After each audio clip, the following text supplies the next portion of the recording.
All right, so good afternoon, everyone. Welcome to Room C. This is the last day of Chariot Chariot T2E 2021. So my name is Drew DeCarm. I'm a front-end engineer at Chariot Solutions, and I've actually had the distinct pleasure of working with our presenter Keith for pretty much every project that I've been on. Keith has what I would call a relentless passion for what people most likely see as some of the foundational building blocks of a system. So logging, monitoring, all the really cool stuff. But you're going to wish you really set things up the way that he said. When you get woken up at 4 a.m. on a Sunday, trying to figure out what's going wrong with your system. So here to tell you exactly how you can do things the right way and understand where you are at any given point in time is Chariot's own Keith. So Keith, I'm going to turn my video off and you can just get at it. Sounds great. Thanks, Drew. Always good to hear that the team doesn't get upset with me pushing for observability. So for everyone, my name is Keith Gregory. As Drew said, I am another Chariot consultant. For the next 45 minutes or so, we're going to talk about observability, what it is, why you care, and some techniques to make your applications more observable. Now, if you've been reading the same blog posts and listening to the same podcasts I have, you might think that observability is a relatively new term, something that came out of the DevOps movement. In reality, observability has been around for a long time in a very similar sense to it is now, at least since the middle of the last century. And at that time, it was mathematical modeling of systems, and an observable system was one in which you had enough information exposed outside the system that your model of the inside of the system would correctly represent it. And this applied to all sorts of, especially industrial process control. And the word peaked in the literature in the late 80s and through the 90s, which was a time when computerized process control was moving out of the lab and into factories. And for the last 10 years or so, it's been more or less flat. What's kind of interesting is if you add DevOps to that graph, you find that DevOps is much less used than observability. In fact, they're both not used terribly often. So it's been around for a while. It's also been based on practices that have been around certainly since I got into this industry in the mid-'80s. And there are three main practices. First is monitoring, which is a top-down view of what's going on in your system. And here, for those who aren't space geeks, this is the Mars Global Surveyor satellite, which for about 10 years, from the mid-'90s to the mid-2000s, orbited Mars and developed high-resolution maps of the Martian surface, which were used then to plan where the rovers were going to land. The middle one, tracing, is an evolution of profiling, which was, again, a practice that has been around since I've been in the industry. And the idea is that you measure individual parts of your application, individual parts of your system to find out where your bottlenecks are. And then the final practice is logging. And everybody, when they write their first program, they run into a bug, they start putting print statements in it to figure out what's going on. And logging is just a more formal way of doing that. So what have we got? We've got a word that's been around for a long time. We've got practices that have been around for a long time. Yet observability is still a hot topic in blogs and podcasts. And to be honest, a lot of systems are not terribly observable. And I have a theory for why that is. I'm not going to read this slide. We've all been there. But I do want to focus on the last bullet point, which is that eventually observability does become a habit. If you work at it enough, it becomes a part of your life. But to get it to become a habit, just like exercise, you probably need some short-term goals. And I think there are two of them. The first is really simple: avoid surprises. You do not want to come into the office or wake up and turn on your computer Monday morning and find that your web app has been down all weekend. Generally, you find that out by what I call observability via customer complaint. The second goal is to fix problems quickly. Problems are going to happen. No software is bug-free. Your goal has to be, when a problem happens, to figure it out quickly. Again, your customers don't complain, and come up with a short-term workaround and a long-term solution. Okay, enough of the preliminaries. Let's move on to the actual practices. And one thing that I want to talk about is I show these practices in isolation so that I can focus on good points of each.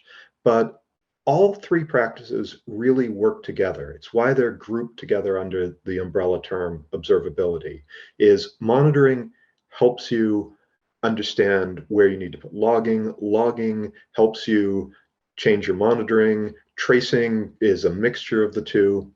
It's important to think of these as one umbrella topic. But let's start with monitoring. So as I say here, current and recent health of your system. As I said before, it's a top-down view, but what is it? And what monitoring is are numbers. So you have different metrics that you want to measure in your system. Could be CPU time, could be disk usage, could be response time of your web app. That's one that just about everybody measures. And for each metric, you report a number at a regular basis. So it might be for a web app that you report the elapsed time of a request as the request is finishing up. You might actually just report the fact that you got a request every single time you get a request. CPU, you might have something that reports CPU every minute or every second for that matter. Regardless of how these numbers get produced, they're gathered up by the monitoring system, which tracks them over time so that you can then see nice graphs showing how the monitors change over time. And then one other feature of most monitoring systems is to give you the idea of dimensions, which let you slice and dice your data. So for example, web requests, you might want to slice your web request by the URI that's being hit so that you can tell your login page different from your customer homepage and track those two separately. Or, as I show here, you might want to slice your web requests by the status code. This is a dump of web requests to my personal website. And if I was just showing this as raw numbers, I might be ecstatic. Looking at the left side of this screen, these high hit counts. Could be that one of my pages got mentioned on Hacker News and is now getting inundated with people. But if I slice this by the dimension of the HTTP response code, I see a very different picture. The 200s, the successful page loads, are more or less constant throughout the day. Where I'm seeing these spikes is in 404s, which are requests for pages that don't exist, and 406s, which is where the request is asking for a data format that the website doesn't support. So this is obviously traffic that is a problem. This is, well, it turns out that it's near Eastern European and Asian hackers who apparently run their botnets at night so that nobody will notice. But this is kind of an important thing to recognize, and I'm going to talk about it in a few minutes, is that looking at outliers is a really good thing to do with your monitoring system. Once you look at a graph like this, and you take the time to figure out what those actual 404s correspond to by looking at your logging, now you can start thinking of taking actions and mitigating these attacks. Maybe you put a web firewall in front of your website. For my personal website, I'm not paying for bandwidth and it seems to be resilient to attack, so I just let it go. So that's a metric in use, but how do you pick the metrics that you want to monitor? And Google, in their SRE book, refers to the 4 golden signals. And the SRE book is very heavily targeted towards web apps and microservices. So these signals do not necessarily apply to any system you might be deploying. But in general, they're a good place to start. And the first of the signals is latency, how long requests take. And everybody's familiar with this. You're always measuring your latency for your web app. Of course, latency by itself doesn't tell the entire story. Let's say you have 100 millisecond latency. That's pretty good. But you're only getting that 100 millisecond latency at 10 requests per second. Once you go up to, say, 20 requests per second, all of a sudden your latency jumps up to 500 milliseconds, which is a point at which most users start to think of your website as slow. That's because latency is very closely tied to traffic, or how many requests you're getting. And it's not just traffic, but it's also saturation. So at 10 requests per second, you might be using 80% of your CPU to process requests. If you're now up to 20 requests per second, you're now looking at 160% CPU, which of course is something that's impossible. So by relating these three numbers, traffic, saturation, and the latency, you get a sense of where do you have to start attacking the problem. If your saturation is high, either you make your code more efficient using tracing and profiling, or maybe you simply add machines. And the last signal is errors. You may be able to process 10 requests per second with no errors whatsoever, but when you jump up to 20 requests per second, all of a sudden half of them are failing. And knowing that you're having errors, knowing that you're giving your users a bad experience is in and of itself an important thing to monitor, but it's also in conjunction with the other signals, you can get a sense of why the errors are happening.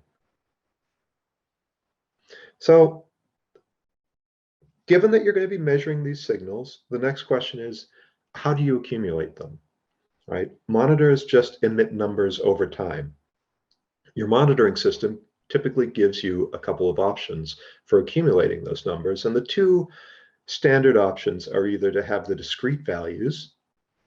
So every web request gets shown on a graph, or trying to bucket into percentile buckets. And especially for elapsed time, percentile buckets are what people go for, because it doesn't, and with discrete values for elapsed time, you can have outliers throwing off your averages. So for example, if your averaged elapsed time for your web requests are 200 milliseconds, you don't necessarily know what that actually breaks down. Perhaps 50% of your requests are actually taking 100 milliseconds, which is great, and 40% of your requests are taking 300 milliseconds, which isn't so great. So the buckets let you break things down into percentages.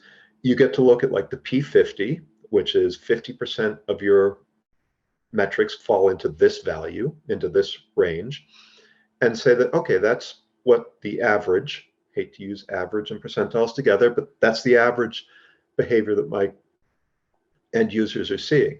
The P90 starts to show the upper bounds where things go bad. And then once you get to about the P99, you're seeing some true outliers. And when you're getting P99s, you should investigate why. Those may be completely reasonable. It could be that the page you're looking at is a listing of customer transactions, and 90% of your customers only have a few transactions, but that 1% may have hundreds of transactions. So again, it's a signal that you should investigate. The other way of representing your metrics is to actually see the discrete values. And a lot of people write blog posts about how percentiles are the only way to go, and some monitoring software will only let you gather percentiles, but it's definitely not the only way you should record your data. Percentiles are great to give you a sense of experience. They aren't great for looking at right now action. If your disk space hits 100%, it really doesn't matter that your P50 was down around 60%. Once it hits 100%, things are going to start failing, and you want to know that right away. So both values and buckets have their use. You have to pick the one that is most appropriate to what you're looking at. And I've said this many times, but it's valuable enough to have its own slide. Outliers are important. Monitoring is great to see overall behavior and get a sense of use, but the outliers are where you start to investigate. Every outlier should prompt you to ask why. Why are we seeing 5 seconds from this thing where the P50 is 100, 200 milliseconds? Why is one node handling more requests? And kind of an interesting thing is you can get into a situation where one node handles more requests simply because it has more errors. So it's taking less of its time to process those requests. And then missing data, which is the most important outlier. And missing data, it means something's not working. It's unable to report. If you're used to having a dozen logins every minute and suddenly your logins go to 0, well, that's probably not because people have decided to stop logging into your application. And that leads me to the final topic in monitoring, which is alerting. And traditionally, monitoring and alerting have been tied very closely together. You set up your monitors, you set thresholds for those monitors, and when something exceeds a threshold, you wake someone up. And that's a very valuable use of monitoring. However, it shouldn't be the primary use. You should only wake people up, number one, when they can do something, and number two, when it's absolutely necessary, to be honest. Hitting 100% CPU may not be a reason to wake someone up. Having 100% disk space might be. So one thing that alerting has transitioned to in the cloud, instead of just waking people up, is the idea that you can recognize trends and start scaling your infrastructure. When you hit 100% CPU, maybe you add a few more machines into your web app cluster. When you go below 10%, take a few down. Right size your cluster and the amount of money that you're paying to your actual load. Okay. Second topic is tracing and helping you find bottlenecks. Tracing, as I said, is an evolution of profiling, and every developer in the world has probably said, I think we should make this faster, only to hear another developer say, have you profiled that yet? And the way tracing works is much like monitoring. It reports timestamps, though, instead of actual values. And it divides up your overall request from where it hits your ingress server, through the web app, through any microservices that you're using, through any third-party services like your database. And it identifies spans within each request that correspond to that. And a span, as I said, all of those pieces could even be with some tracing systems tied to a single function. And your application reports all this back. Each request is uniquely identified. Each span in a request is uniquely identified. The start and end, and it reports the start and end timestamps. So 4 pieces of information. And then you have the aggregator figuring out how long everything took. And one of the things that you get out of that is an execution time breakdown. Anyone who's done profiling is familiar with something that looks a lot like this. It shows the various points in your system and how much time each took. And this particular example is for an AWS Lambda that I use to take CloudTrail events, which is Amazon's system audit log, and reformat them so that they can be easily used from Elasticsearch. And it's written in Python. It's not super efficient. The key transform events function works by, sorry, I'm trying to highlight this. The transform events function does a lot of dictionary manipulation, a lot of copying of strings. You might think that it's something that's worth improving the performance of until you look at a tracing report like this and see that it takes 12 milliseconds. Cutting that time in half would reduce my overall function time from 389 milliseconds to 383. Simply not worth doing it. So that's kind of the standard profiling side of tracing. But as I said, tracing is trying to record everything that happens throughout your system. And you come out with a system map that you can see the flow of data, the flow of a request, because again, all requests are ordered over time. You can see the relative importance of each component in your system. This is a fairly simple system. I have a Lambda, I have an S3 bucket, and I have an Elasticsearch server. And it can show you, as in this case, how errors propagating from one node, the Elasticsearch service, affect another node, my core Lambda. So my Lambda is having some number of errors, which from this appear to be driven by errors in Elasticsearch. And this is a form of monitoring, but if I was looking at traditional monitoring, these two things would be in isolation. I'd see an error rate of my Lambda, which might be, let's say, 5%. I'd see an error rate from Elasticsearch, which might be 3%, and I'd have no connection between them. With tracing, I have that connection. As with monitoring, outliers are important in tracing. Average time is about 400 milliseconds, but if you look at this, you'll see that some of these traces take over 60 seconds, and that's actually the Lambda timing out, which is a cause of errors for the Lambda. Any of these things would be a reason to go and take a more detailed look at the trace to find out, for example, is it my Elasticsearch that's causing a problem? Am I getting an error? Or is it my transform function, my transform event function? And it's tied in this particular system to logging, so I can go right from a request that took a long time, look at the trace, and then start diving into the logs for the components that contributed the time. Okay, at this point, some of you, especially those with an ops background, are starting to wonder, is this really something we should be enabling in production? Because, it is adding overhead, right? Depending on the implementation, you're either reporting these 4 bits of data on a very regular basis. Some implementations actually write tracing information into your logs and then extract it from your logs. Well, while I understand the concern, production is where you see actual things happening. I've written a lot of benchmark programs in my career, and they generally target one set of behavior, and they can be really useful. How does my system behave under stress for this one area? But a benchmark program that stresses one area of your system may have nothing to do with what actually is happening in production. I've actually run into that with a commercial system where something that I thought would get a lot of use, I stressed the heck out of it. And then as it turned out, in production, it got very little use.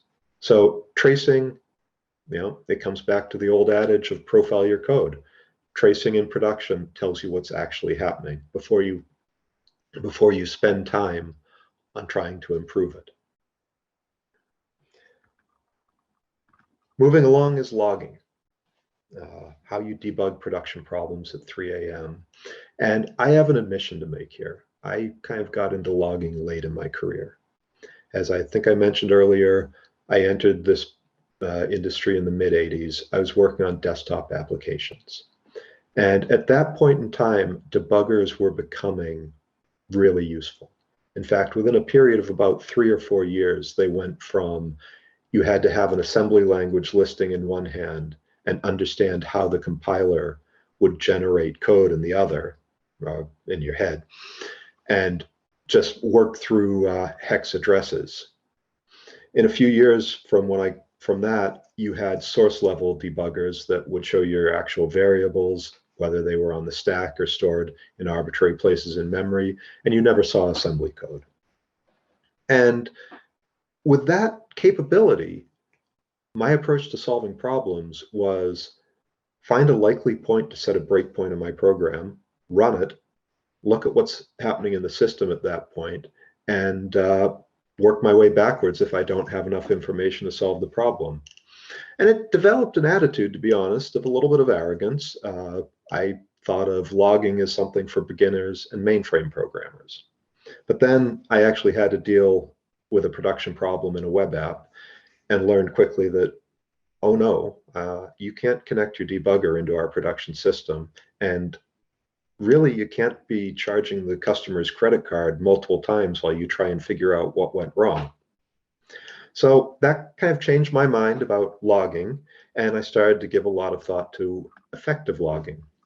And I have a 45-minute talk on various effective logging techniques, but it comes down to really 3 things. The first, appropriate urgency. Okay, and I'm going to talk about the 2 different ends of the scale. Errors should wake people up. You should only log an error message if your system's about to fall down. Anything else, warning, info, debug, whatever you do, don't take, excuse me, don't take form validation and report it as errors, which is something that I've seen. On the other side, debug messages are what help your developers solve problems. And the key to them is to provide enough information. And it's basically what I would look for when I was running an actual debugger. I want to see the state of my system. Anything that could go into making a decision. So with logging, I often put a log message before an if statement. And in that log message, I say, these are the variables that affect this if statement. I'll often follow that up by putting a log message inside the two paths of the if statement to say, okay, this is what I actually did, to make sure that what I think I'm making decisions on is actually what I'm making decisions on. Now, the problem with that is you also don't want to be overwhelming. And I had one experience, again, this reinforced my dislike of logs. I was working on a system that had a SQL query transform. And the person who wrote this was a huge fan of logs, to the point where even a simple transformation might omit 1,000 lines of logging. Unfortunately, the problem that I was trying to figure out was a null pointer exception, and none of those 1,000 lines of logging gave me any clue why a particular variable became null. So you need to provide the proper information. It can sometimes be very difficult to do that. You might not know in advance, hey, I should print out whether this variable is null or not, but don't overwhelm it. Make logs useful. And to drive this home with a visual, here we have a case both of picking the wrong level of urgency and also not providing any relevant information. Excuse me a second. So that's getting down into the nitty-gritty of how you do logging inside your application. I want to spend several slides talking about more architectural level concerns. And the first of these is structured logging. And as a developer writing a log, you want it to read like a book. You want to have actual English statements of this variable became like this, I expected it to be this. However, that only works if you're in development, where you're actually looking at your log files and walking your way through them, reading them. In production, you're going to need tools to search your log files. And structured logging is the idea that you should format your logs for searching, not reading. And there are a lot of different ways that you can do structured logging. Many of them involve putting vertical bars inside your log messages and using regexes to parse those, and they end up producing log messages that are completely unreadable. Instead, I strongly recommend that you write your logs in JSON. JSON is a structured logging format, and it has a lot of benefits. It's well defined. You have JSON parsers and JSON serializers for every language. It's extensible. One of the key things of really developing good logs is to provide context. So for example, a request of a web server, it's useful to have the user ID reported on with every logging message. Now, if you're doing some sort of a structured logging format with parsing, now you have to change your whole parser to work with that. And it, again, is all but unreadable. In JSON, you're just adding a field. It's very extensible. And then a final key point is that all the search engines that I know of really want to be fed JSON. And to the extent that any other structured logging format has to be transformed into JSON to be able to put it into the search engine. That brings me to my second topic, which is centralized logging.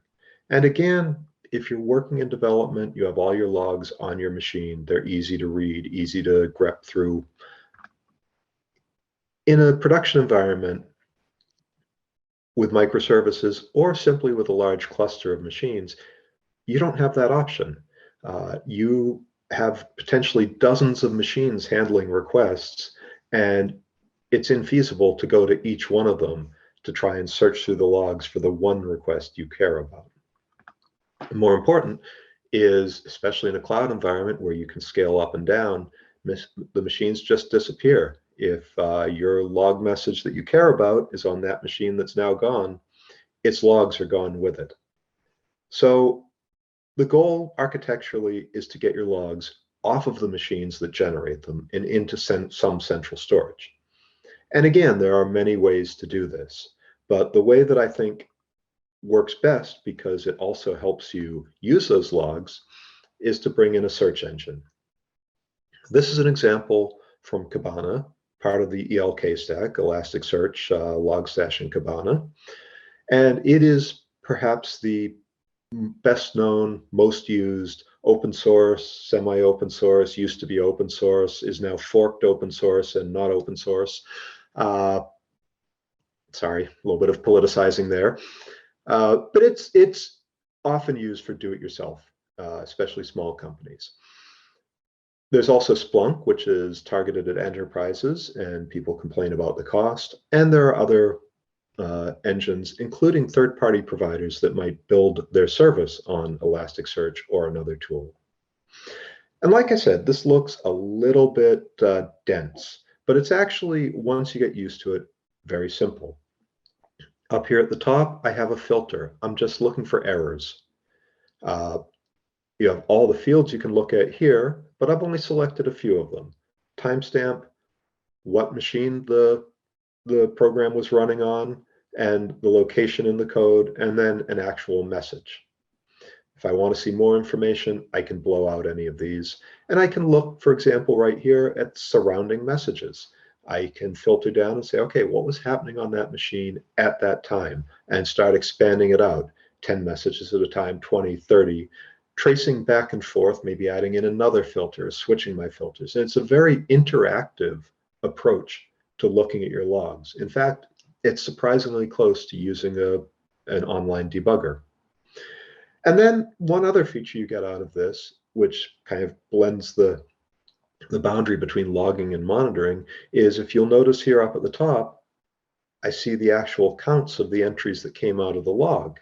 And looking at this, you get the sense right away, these things are happening at a pretty regular basis. Maybe I should look at what's happening in the system around me at this time to figure out what's causing these errors.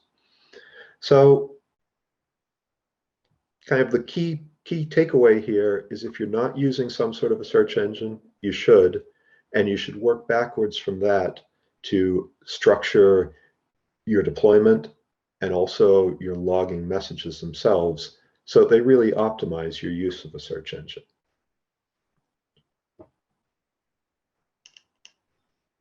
And that brings me into my last topic today, which is observability culture. And continuing my series of memes, it's really easy to say observe all the things, but if you know this cartoon, you know it really didn't end well, because it's often very hard to actually follow through on observing all the things. For one thing, you're going to get pushback, and traditional ops people will push back hard on the idea of debug logging in production. No, we can't do that. We don't have the disk. Well, at this point in time, disks should not be an issue. It was questionable whether it was ever an issue with good logging, but right now you're looking at about 2 cents per gigabyte if you have your own disk. Buy more when you provision your systems if you're running in a data center. If you're running in a cloud, it's a complete non-issue because you have effectively infinite amounts of disk that, yeah, you pay for on a monthly basis. You have to figure out that whether it's worth to spend an extra, well, let's say $10, $20, $30 a month for disk storage, maybe $100, $200, maybe $1,000 a month for disk storage, versus having a programmer who is billing at $500 to $1,000 a day to figure out what's going on when there's a problem in production. So don't let storage hold you back. As a person who's looking to get observability adopted, you have to remember to always provide value. And it's really easy to observe things that don't provide value. For example, let's look at a cluster of web servers. Web servers almost never are CPU limited. So putting web server CPU time on a big dashboard where everybody can see that, yep, it stays at 30% all the time, is not providing value. It's not giving anyone a good feeling that this is important. Now, it might be important to track that behind the scene. You might need to respond to load by increasing your number of servers. But in general, it's not important. Worse than the reporting the wrong things, though, is adding the wrong sense of urgency. Yes, it's probably important to wake someone up in the middle of the night if you hit 100% 100% disk utilization. On the other hand, if you wake someone up in the middle of the night because you've hit 90% disk utilization, and by the time they fully wake up, log in, connect through the VPN, and look at the system, it's back down to 60%, they're now less willing to wake up for that. So I've hit on this several times. Only do things where people can take action.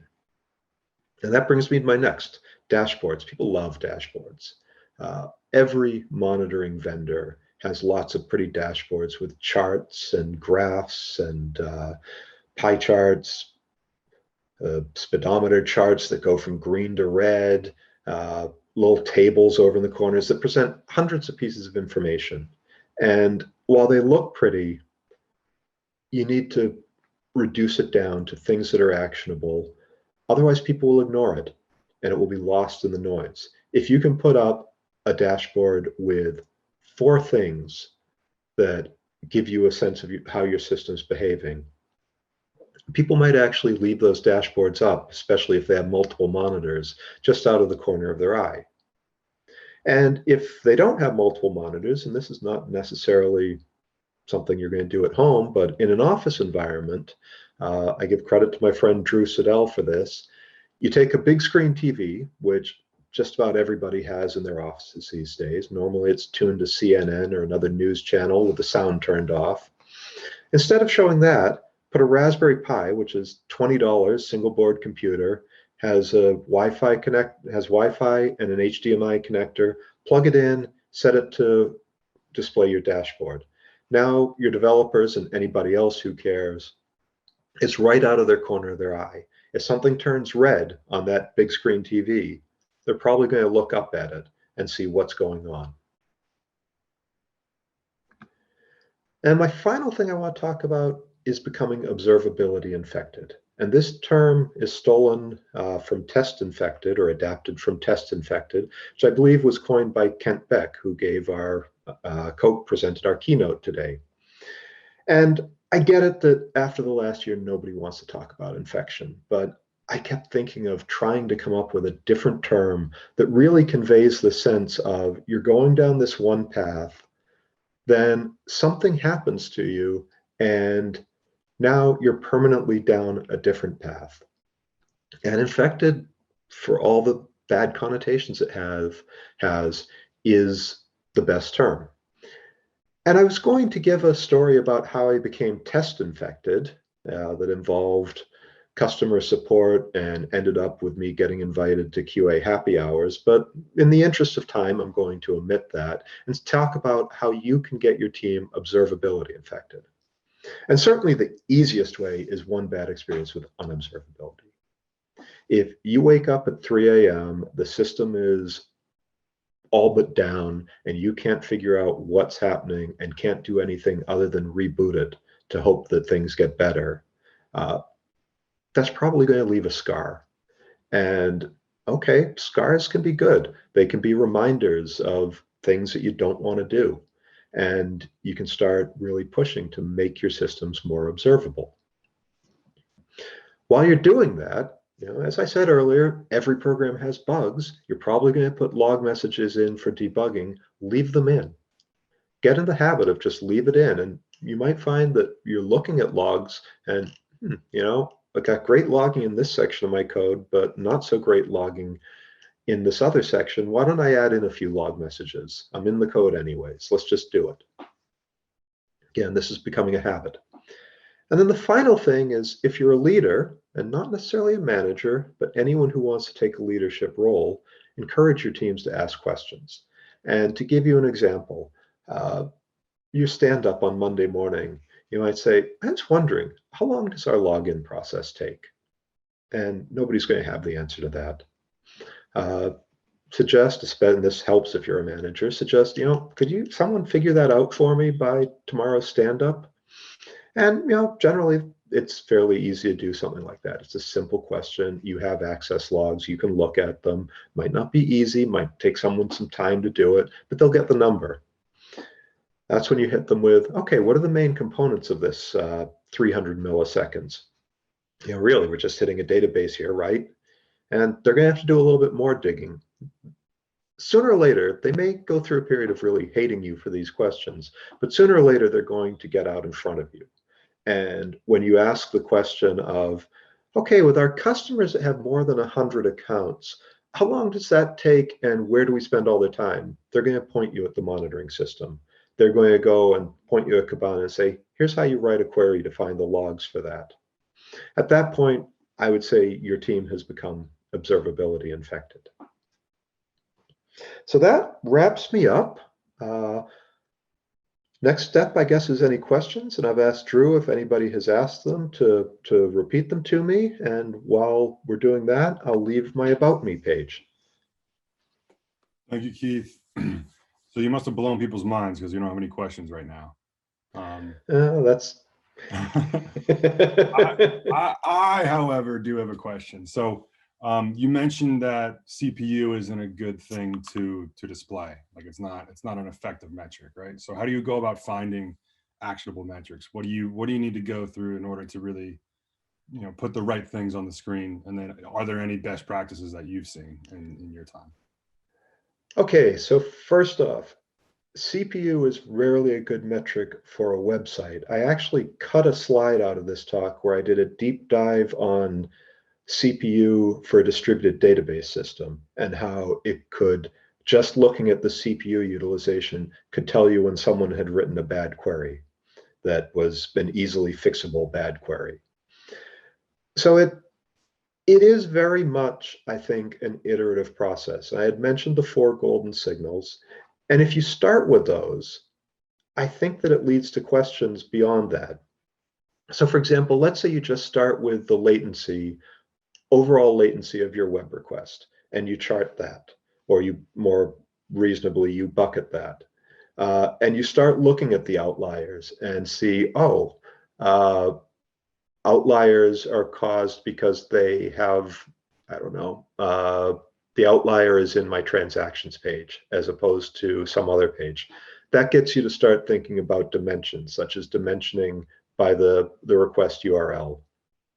And you might get a little bit further and say, okay, I know that I have my latency spikes throughout the system on this transactions page if multiple people with large numbers of transactions come in. And maybe you start tracking that, or maybe you simply use that to figure out, okay, let's start figuring out how to make this perform better. But it's an iterative process where you can start with a few simple measurements, and most monitoring packages give you those right out of the box, and then tailor it as you find that they either don't provide enough information, provide too much information, or need to be changed in how they provide information. All right, excellent. We do have some more questions filtering in now. So, so Martin Snyder had a question. Gary actually asked this question first. So, do you find that you have to monitor the cost of running your log/monitoring search infrastructure? i.e. is running ELK ever prohibitive, not just cost of some extra disk space? It's a trade-off of developer time, opportunity cost of customer issues, and the cost of running your infrastructure. So to give a concrete example, several years ago, I brought up an Elasticsearch cluster using the Amazon managed Elasticsearch. With the number of nodes we needed to deal with our volume of logging, it cost about $1,200 a month to run. That, however, we had the occasional problems where it was invaluable to solve.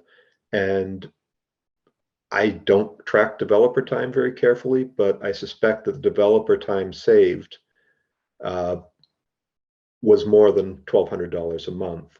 And more than that, the intangible of being able to get back to a client and say, this is why you saw what you saw, I think was far more.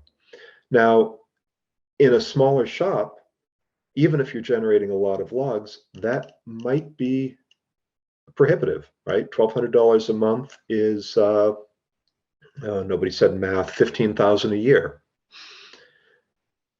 You might have to think about that, or you might switch to a different mechanism. So for example, you can get a very low cost technique, and I don't necessarily recommend this, but if you don't have a lot of logs that you have to look through, if you don't have to frequently look at your logs, dumping them into a disk somewhere and using the JQ tool, jQuery, not jQuery, it's JavaScript query tool to read through them in the rare events that you need it.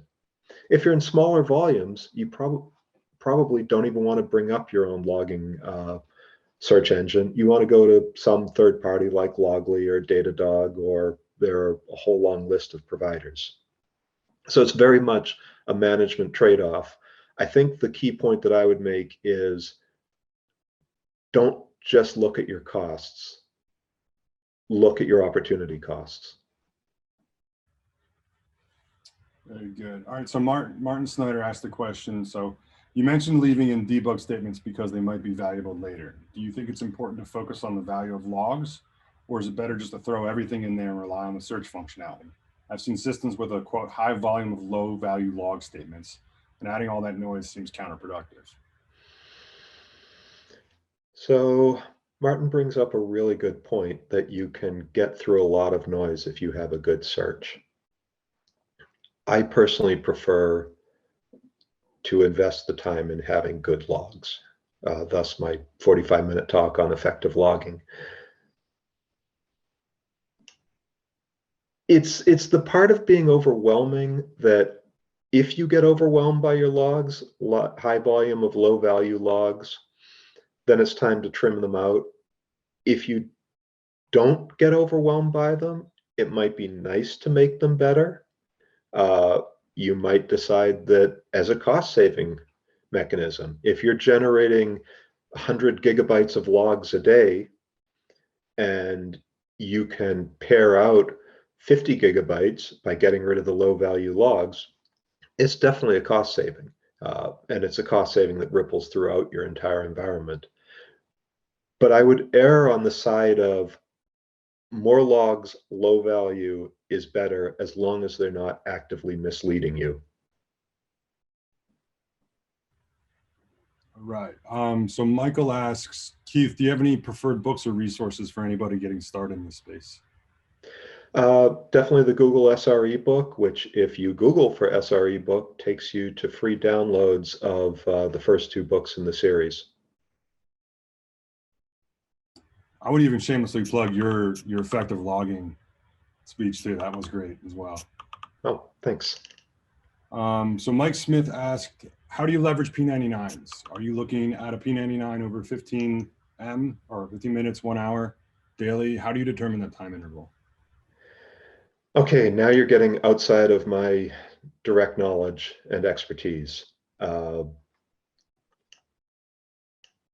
Speaking completely off the cuff, I would probably go with larger time intervals to start with and then narrow them down.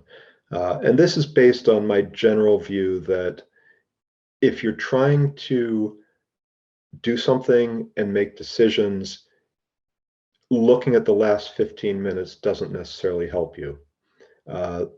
If you have a high P99 for the last 15 minutes and a low P99, a very tight grouping of your P50, P90, P99, that's definitely an outlier, but probably not something in the large scheme of things that you really care about. And I am sure that you will find people who have much more detailed opinions on that than I do. I simply go to start with the widest view you can and then narrow down. Hopefully that answered the question.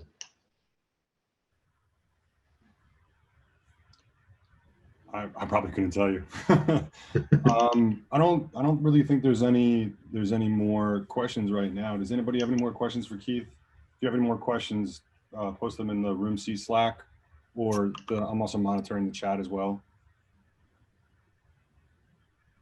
Okay. Well, thank you everybody who joined.